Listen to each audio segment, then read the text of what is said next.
o médicos ya graduados, porque todos en algún momento tenemos madres, tenemos hermanas, tenemos tías, tenemos primas que pueden padecer esta enfermedad. Por eso es importante que sepamos sobre lo que se está manejando sobre preeclampsia. Vamos a desarrollar un contenido en el cual vamos a hablar un poco de la historia de la preeclampsia, de dónde surge o cómo fue que en los inicios se empezaba a ver esta enfermedad, la definición, su epidemiología, su clasificación, la fisiopatología, que es importante saberla, los criterios diagnósticos actualizados y el manejo en los diferentes niveles de atención en los cuales se pueda desarrollar o pueda llegar una paciente que nosotros le podemos dar esa atención. Todo lo que nosotros vamos a hablar está basado en lo que la Sociedad Americana de Ginecólogos y Obstetras ha desarrollado este documento que se llama Hipertensión en el Embarazo. Es un documento publicado en el 2013, distribuido, lo pueden descargar de vía web y está disponible para cualquiera que lo pueda utilizar. Ahora, hablemos un poco de la historia. La existencia de las convulsiones no es algo que se ha desarrollado actualmente, es algo que ya se venía conociendo desde hace muchas épocas atrás.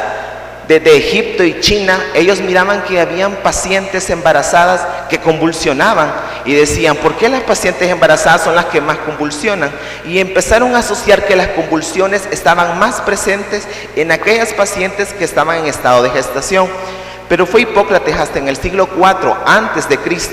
que empezó a ver que las convulsiones sí estaban directamente relacionadas con las pacientes embarazadas. Vemos que hay gente que se ha preocupado en ver y poder entender por qué se está dando este tipo de complicaciones. Definamos lo que es una preeclampsia. Una preeclampsia es un síndrome multisistémico, es decir, es una enfermedad que va a atacar no solamente a una parte del cuerpo, va a atacar a múltiples órganos, por eso se le llama multisistémica. ¿Por qué se caracteriza? Por una reducción de la perfusión sistémica generada por un vasoespasmo y principalmente la activación del sistema de coagulación.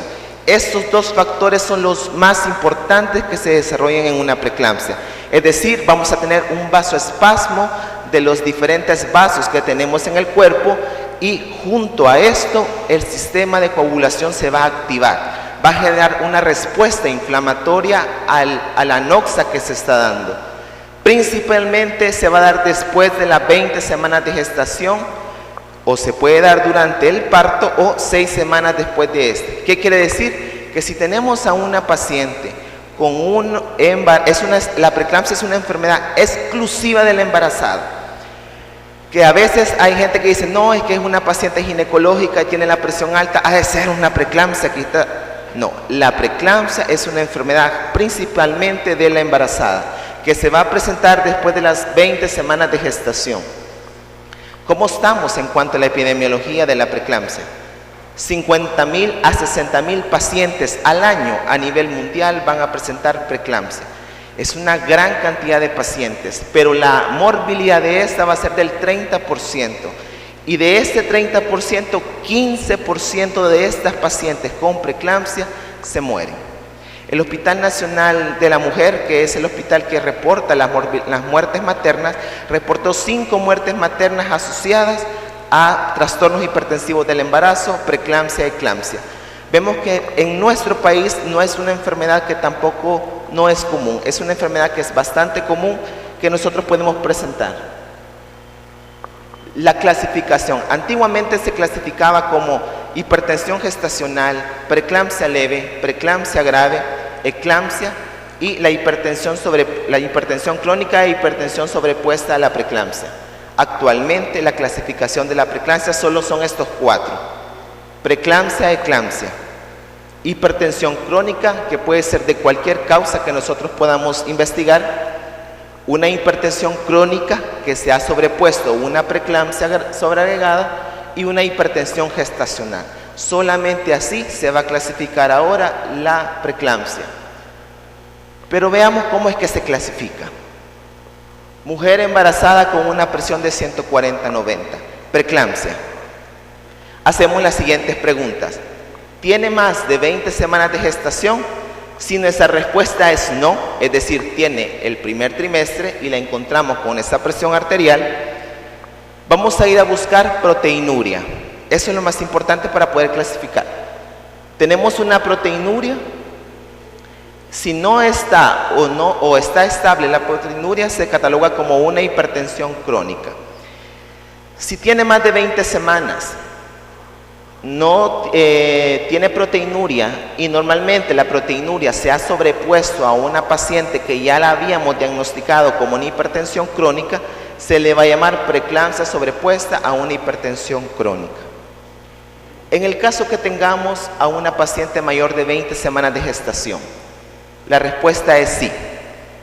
Buscamos proteinuria, que es como vamos a ver más adelante, uno de los pilares importantes para poder clasificar a una preeclampsia. Si nuestra respuesta es si hay proteinuria, tomamos presión arterial. Si la presión arterial es de 160 a 110, con una proteinuria recolectada en 24 horas de 5 gramos, lo vamos a llamar preeclampsia severa o una preeclampsia con síntomas de gravedad. Ya no lo llamamos preeclampsia grave, se llama preeclampsia con síntomas de gravedad. Y si no tiene esa presión arterial, si no tiene esa proteinuria, solo se llama preeclampsia. Ya no se llama preeclampsia leve. El término de preeclampsia leve ha desaparecido. Si de esta paciente convulsiona, seguimos manejándolo como una eclampsia. Es decir, según los criterios diagnósticos, una preeclampsia va a ser aquella paciente con una presión de 140 a 190, con una proteinuria en 24 horas de 0.3 gramos. Y la preeclampsia con síntomas de gravedad o preeclampsia severa, con una presión de 160 a 110, con una proteinuria arriba de 5 gramos. Antiguamente se utilizaba la proteinuria de 2 gramos. Ya no se utiliza los 2 gramos, sino que utilizamos 5 gramos.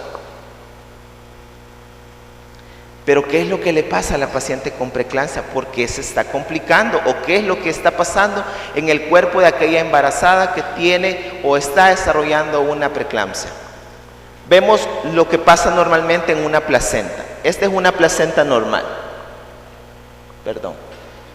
Esta es una placenta normal. Quizá la placenta, el útero y los vasos.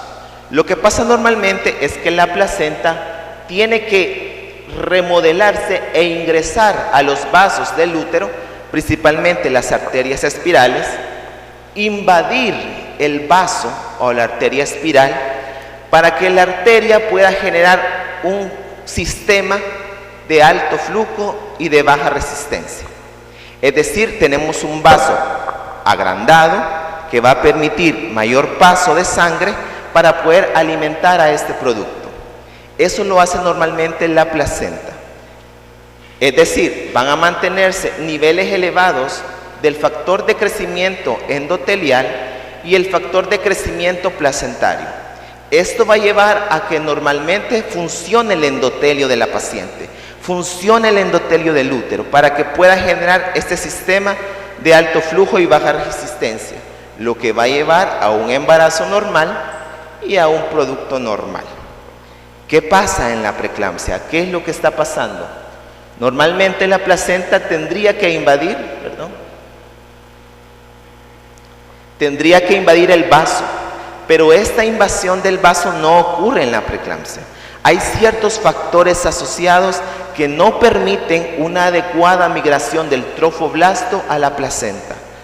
Cuando la placenta y el trofoblasto no logra invadir completamente la arteria espiral, es decir, no logra invadir el tejido del vaso, el vaso se mantiene contraído.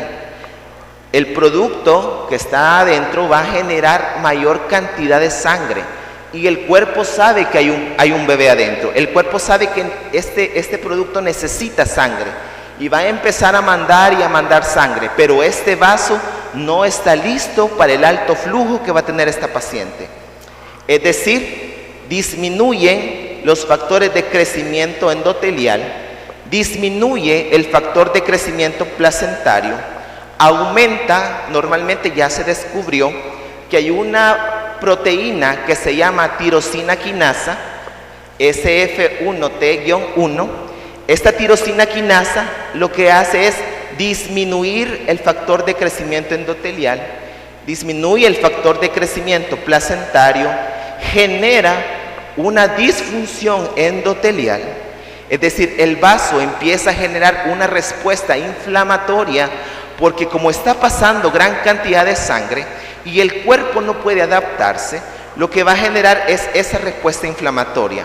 Aumenta el factor de crecimiento tumoral, aumenta la interleucina 1, la interleucina 5, la interleucina 6, y esto va a generar un síndrome materno, es decir, una respuesta multisistémica que va a generar toda la cascada de la preeclampsia.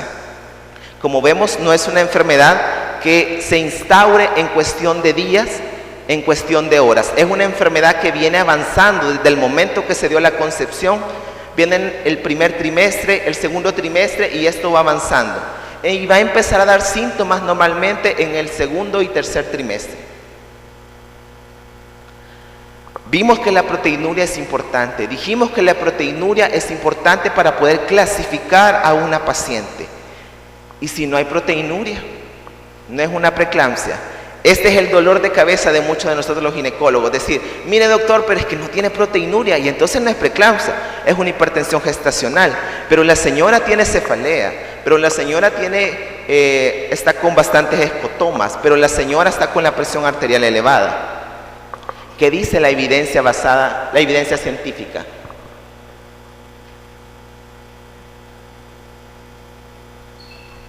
En este artículo que se publicó en el 2014 de noviembre de la Sociedad Americana de Ginecólogos y Obstetras, hicieron un estudio en noviembre del 2014 donde vieron que el 10%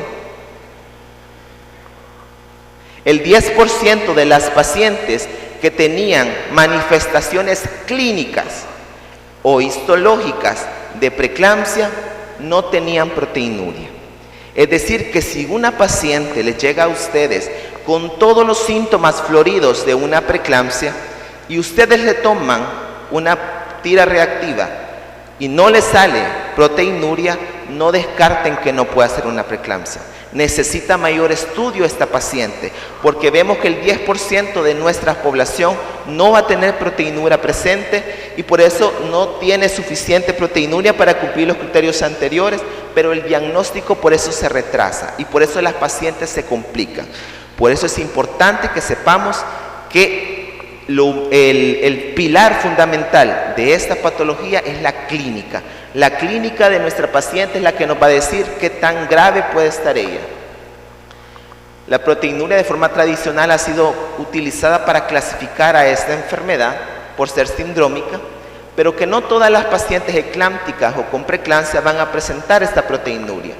Y algo que es importante que decía este estudio, la cantidad de proteinuria no se relaciona con el estado materno-fetal. Es decir, podemos tener proteinurias de 1 gramo, proteinuria de 500 miligramos y la paciente con una eclampsia. O podemos tener proteinuria de 4 gramos y la paciente completamente asintomática. Esta es una paciente que puede evolucionar de diferente forma, por eso el tratamiento enzimático, decimos nosotros, es lo más importante para estas pacientes. ¿Qué vamos a hacer nosotros? ¿Cómo podemos? No existe un predictor hasta el momento, no existe un predictor posible para decir esta señora va a tener preeclampsia, esta paciente no, esta paciente no existe, todavía no lo hemos descubierto. Pero ¿qué es lo más importante? Descubrir el factor de riesgo. Porque si yo encuentro el factor de riesgo, a esa paciente yo le voy a dar un seguimiento mucho más exhaustivo. Veamos cuáles son los factores de riesgo más importantes que van a descubrir ustedes para poder predecir que esta paciente puede presentar una preeclampsia. Riesgo relativo. Si la paciente tiene una preeclampsia previa, una grávida 8, en sus 3 partos previos le dio preeclampsia y la manejamos normalmente así, puede ser que esta paciente en ese embarazo también desarrolle una preeclampsia.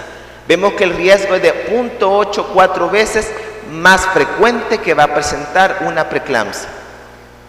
Si la paciente es hipertensa crónica, un riesgo de 5.1. Hay riesgos mucho más pequeños, como vemos la enfermedad renal crónica, una terapia de reproducción asistida, las pacientes añosas arriba de 40 años o con antecedente de RCU o con una edad materna arriba de 35. Esto es sacado de la publicación que se hizo en el 2016 sobre esto. Algo que es importante, el IMC. Quiero que le pongan atención a esto. Últimamente hay una epidemia de obesidad. Las pacientes embarazadas nos llegan con IMC de 30, 35, 40. Cuando me estaba formando en el hospital de maternidad, vimos una paciente con IMC de 64, una paciente obesa. Le poníamos dos batas para poder tapar a la paciente, porque la obesidad se está convirtiendo en un factor importante que ya no solo afecta a otras patologías de las diferentes ramas de la medicina, ya nos está afectando a nosotros como ginecólogos en el caso de las embarazadas. Vemos que si tenemos un IMC mayor a 30, el riesgo de presentar preeclampsia es de 2.8 como riesgo relativo. Y entre más IMC tenga la paciente, se va duplicando el riesgo. Es decir, con un IMC de 35 sería alrededor de 5% del riesgo relativo. Es una tasa bastante importante. A estas pacientes hay que darle seguimiento continuo. Esta paciente le puede hacer preeclampsia. Esta paciente se le puede complicar. Así que es importante que usted esté pendiente y darle el seguimiento de sus controles a la paciente. El diagnóstico, ¿cómo lo vamos a hacer? ¿Qué vamos a mandar a esta paciente? Antiguamente a la paciente con preeclampsia le mandábamos todo. Cuando la enfermera nos decía, doctor, ¿qué le tomamos a la paciente? Tómele todo, le decíamos nosotros. Y todo es química, tiempo, Ahora se ha visto que eso ya no lo vamos a hacer. Solo vamos a mandar estos exámenes que son importantes para hacer el diagnóstico. Un hemograma completo, un frotis de sangre periférica para ver la presencia de exquisitos o esferocitos, creatinina, bilirrubinas total e indirecta junto con sus transaminasas, TGO, TGP. Tiempos de coagulación incluyendo el fibrinógeno. Aquí no manden INR. El INR no le funciona a la paciente embarazada. Lo que sí le funciona es el fibrinógeno. Un fibrinógeno abajo de 200 es factor de riesgo para nuestra paciente. LDH, prueba del Iguay. ¿Cuáles van a ser los valores? Creatinina arriba de 1.1, factor de riesgo. Bilirrubinas arriba de 1.2 como valor total. TGO y TGP arriba de 60 unidades por litro. Tiempos duplicados en su valor normal. Fibrinógeno abajo de 200, LDH arriba de 600 y la prueba del Iguay, que es una prueba del tubo para ver la cascada de coagulación, arriba de 7 minutos. Con esto yo puedo hacer el diagnóstico. Pero como les repito, el diagnóstico es clínico, la toma de la presión arterial. ¿Qué hacemos para diagnosticar preeclampsia? Tomamos la presión arterial. Una sistólica arriba de 140 con una diastólica arriba de 90 en 2 ocasiones. O sea, lo que vamos a hacer es tomamos la presión arterial, la encontramos con 140-90, preeclampsia. No, ya no se utiliza eso. Tenemos que esperar porque son 2 tomas. ¿Cuánto tiempo vamos a esperar? 4 horas. Es decir, viene una paciente a nuestro control prenatal, viene nuestra paciente a nuestra clínica privada, viene una paciente a nuestros hospitales, le tomamos la presión arterial, nos sale 140-90, señora, siéntese y en 4 horas le voy a volver a tomar la presión arterial. O una sistólica arriba de 160, una diastólica arriba de 110, ahí sí confirmamos el diagnóstico de preeclampsia con síntomas de gravedad. Lo que hacemos es instaurar rápidamente la terapia antihipertensiva. Utilizamos también el parámetro de la proteinuria, que es importante, presión arterial, proteinuria. Una proteinuria arriba de 300 en una depuración de 24 horas. Una relación de proteína-creatinina arriba de 0.3 o lo que normalmente todos tenemos a la mano, que es una tira de Comburtes, que nos salga de una cruz, pero solamente si no tenemos las demás pruebas, si no tenemos creatinina y proteínas o no tenemos la depuración de 24 horas. Podemos utilizar una tira reactiva arriba de 1. Si tenemos estos parámetros, hacemos diagnóstico de preeclampsia o preeclampsia con síntomas de gravedad. ¿Qué más podemos utilizar? Doctor, yo tengo una paciente con 140-90. Muy probablemente sea una preeclampsia, pero hay que investigar, por eso les decía, los demás parámetros de los demás exámenes. Presión arterial arriba de 160-110, diagnóstico de preeclampsia con síntomas de gravedad. Ya no preeclampsia grave, preeclampsia con síntomas de gravedad. Porque se ha visto que había pacientes con una presión de 140-90 que presentaban gravedad o se complicaban. Por eso ya no se llama preeclampsia leve y preeclampsia grave, porque en cualquier momento la evolución de la enfermedad es hacerse eclampsia. Si usted tiene una paciente con una hipertensión gestacional, la evolución de esta paciente es hacerse eclampsia. No va a decir, no, ahí se va a detener, no. La evolución es que de hipertensión gestacional se va a hacer preeclampsia, de preeclampsia se va a hacer preeclampsia con síntomas de gravedad, de ahí se va a hacer eclampsia y la paciente fallece. Eso es lo que va buscando la evolución de la enfermedad. Nuestro objetivo es detectarla antes que la paciente se complique. ¿Con qué más hacemos diagnóstico de preeclampsia con síntomas de gravedad? Una trombocitopenia abajo de 100.000. Una TGO y una TGP elevadas, arriba de 60 en los valores. Una insuficiencia renal con una creatinina de 1.1, o que nuestra paciente tenga un edema pulmonar, o que haya síntomas cerebrales o visuales. Doctor, viera que no aguanto la cabeza. Nuestra pregunta va a ser, ¿cómo es la cefalea? La cefalea de la preeclampsia es una cefalea occipital que posteriormente se hace holocraniana. Que me duele este lado, solo aquí me duele los sentidos, dicen las pacientes. Esa no es una cefalea de preeclampsia. La cefalea de la preeclampsia es una cefalea occipital que posteriormente se hace holocraniana. O la paciente le dice, doctor, yo no veo, doctor, yo veo borroso. Esos son síntomas visuales o cerebrales de gravedad de preeclampsia. Así hacemos el diagnóstico. Algo que es importante que les traigo a cuentas es el síndrome de Hell. El síndrome de Hell es una complicación de la preeclampsia con síntomas de gravedad. Antiguamente había una clasificación donde solamente se utilizaba 1 o 2 parámetros de los 3 utilizados para el diagnóstico para poder decir es un síndrome de Hell. Actualmente necesitamos todos los parámetros para poder diagnosticar un síndrome de Hell. Si falta uno de estos, no es síndrome de Hell, es una preeclampsia con síntomas de gravedad. Anemia hemolítica con presencia de esquistocitos en el frotis o bilirrubinas elevadas, arriba de 1.2, que me haga diagnóstico de una hemólisis. Plaquetopenia abajo de 100.000 con transaminasas elevadas, usualmente 60 a 70 unidades por litro, y una LH arriba de 600. Necesito todos estos parámetros para hacer diagnóstico de síndrome de Hell. Había una clasificación de síndrome de Hell parcial. Ya no existe tampoco el síndrome de Hell parcial, solamente síndrome de Hell. Como ya hicimos el diagnóstico de una preeclampsia con síntomas de gravedad, esta siempre ha sido pregunta de exámenes, ¿verdad? Que nosotros se nos han hecho. Los protocolos de sulfato de magnesio. ¿Cómo vamos a utilizar el sulfato de magnesio? El sulfato de magnesio es un neuroprotector. Lo que va a hacer es disminuir la entrada de acetilcolina, con lo que no va a haber excitación cerebral, por lo que la paciente va a estar protegida de presentar convulsiones. Para eso sirve el sulfato de magnesio. No es un antihipertensivo, no es otro tipo de medicamento, es un neuroprotector que va a evitar la convulsión de la paciente. Eso va buscando el sulfato de magnesio. Existen 3 regímenes, 2 hospitalarios y 1 que se puede utilizar en un primer nivel.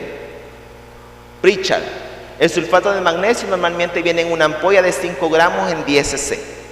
Como le aplicamos 8 cc, diluimos, vea, 8 cc de esta ampolla en 12 cc de agua destilada. Y le vamos a poner a la paciente 4 gramos, es decir, 8 cc. Le pasamos 20 cc más 5 gramos en cada glúteo, ¿verdad? Con esto vamos a hacer 14 gramos de impregnación con sulfato de magnesio. Con eso estamos impregnando a nuestra paciente.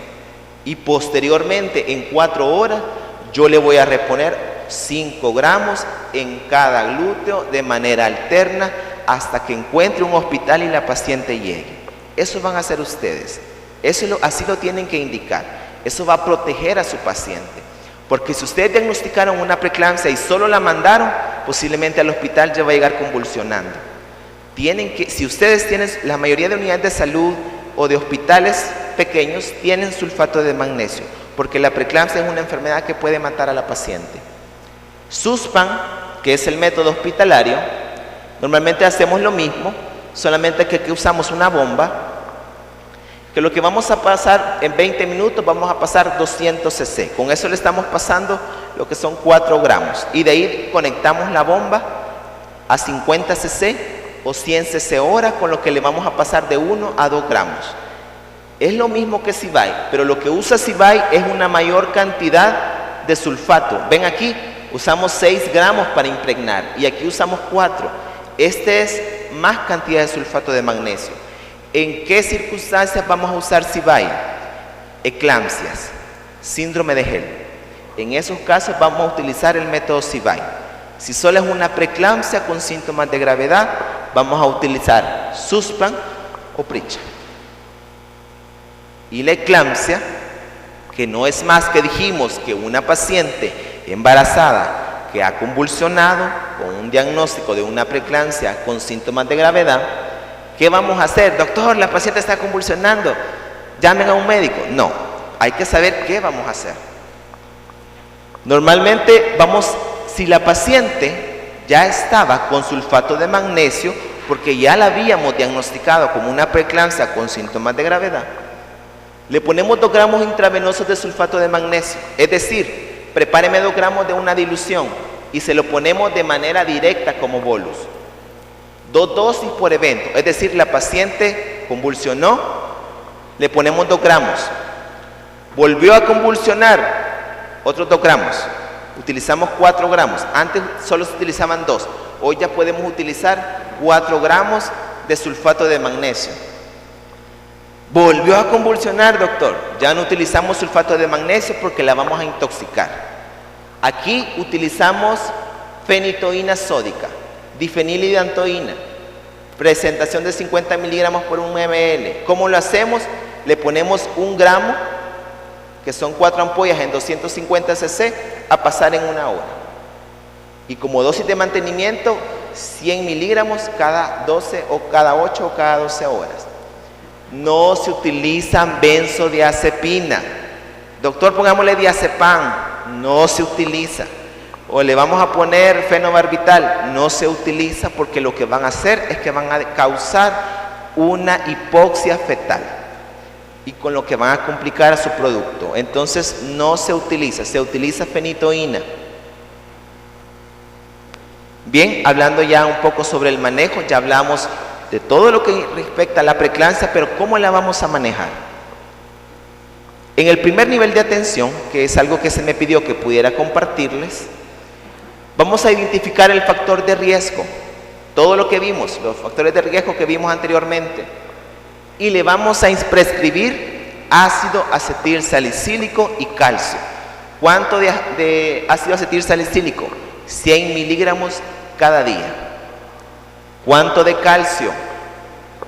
1.2 gramos, es decir, 1200 miligramos cada día, es decir, 2 tabletas. La tableta de calcio viene de 600. Usted le da 2 tabletas de calcio todos los días. Con eso usted disminuye la probabilidad que su paciente le presente una preeclampsia. Se ha visto en estudios recientes, uno publicado en Chile en el 2015, que lo que hace el ácido acetil salicílico y el calcio es que disminuye los factores de la coagulación. Va a disminuir toda la respuesta inflamatoria que le esté provocando a la paciente. Por eso solamente estos son los que se han estudiado que le favorecen a su paciente. Doctor, ¿puedo tomar aceite de pescado? Doctor, ¿puedo tomar omega 3? ¿Puedo tomar? A mí me recetaron zinc, todo. Usted le puede dar a su paciente todo lo que ella quiera. Si es vitamina, la paciente se lo va a tomar. Pero lo que está documentado que favorece a nuestra paciente es ácido acetil salicílico y calcio. Establecemos el diagnóstico de preeclampsia, 140-90 en el primer nivel de atención. ¿Qué hacemos? Referirla al segundo o tercer nivel de atención. Nunca se queden con estas pacientes. Nunca. Si usted le diagnosticó como una preeclampsia o la encontró hipertensa, no le diga, ahí viene mañana, señora.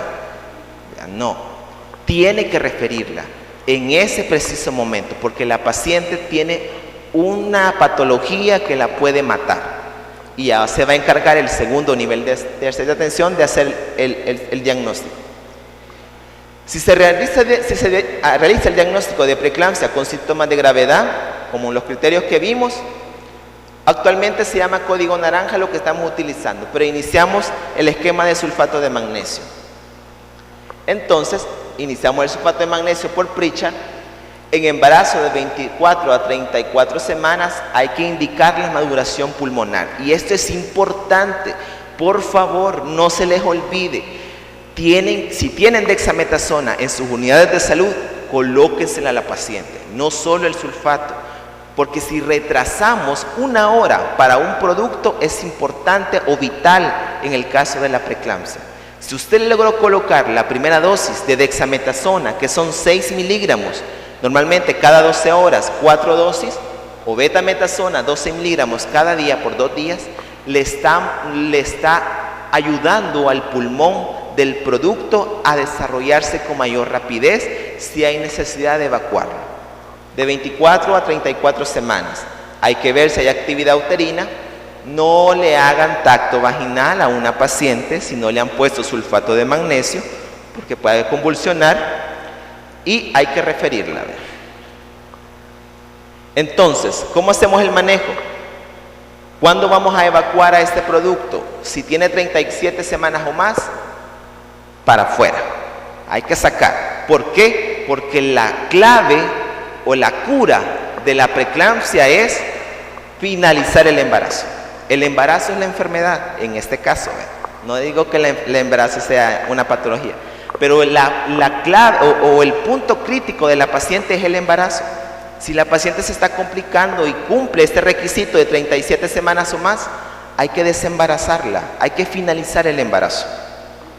Si presenta 34 semanas con ruptura de membranas, trabajo de parto, una prueba de bienestar fetal no alentadora, tiene RCU o tiene abrupto de placenta y es de 34 semanas o más, evacuación.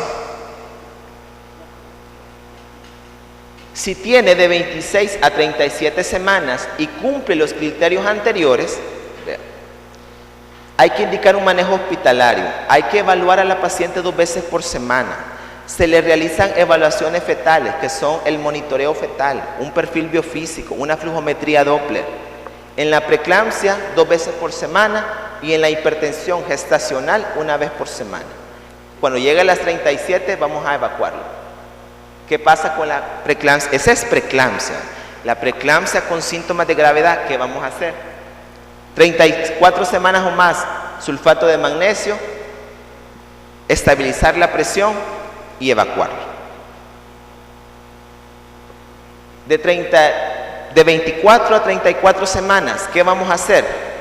Maduración pulmonar, sulfato de magnesio, estabilizar la presión, los esteroides.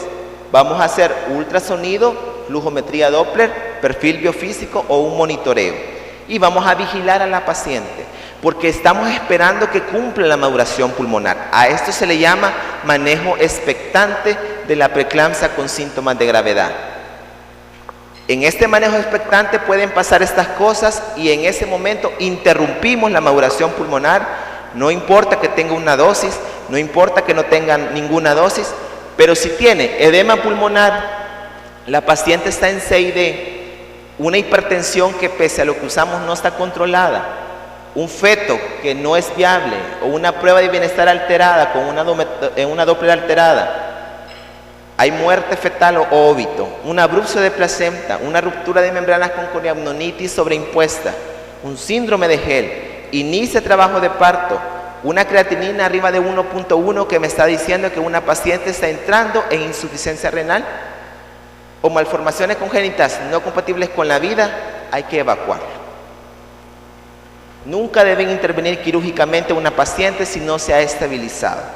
Metamos la sala, hay que operarla, hay que darle el parto. No, tiene que estabilizarla, porque esta es una complicación o una noxa que le van a agregar a esta paciente. Llegar juntos es el principio, mantenerse juntos es el progreso, pero si trabajamos juntos es el éxito. Todos estamos llamados a trabajar por nuestras pacientes embarazadas.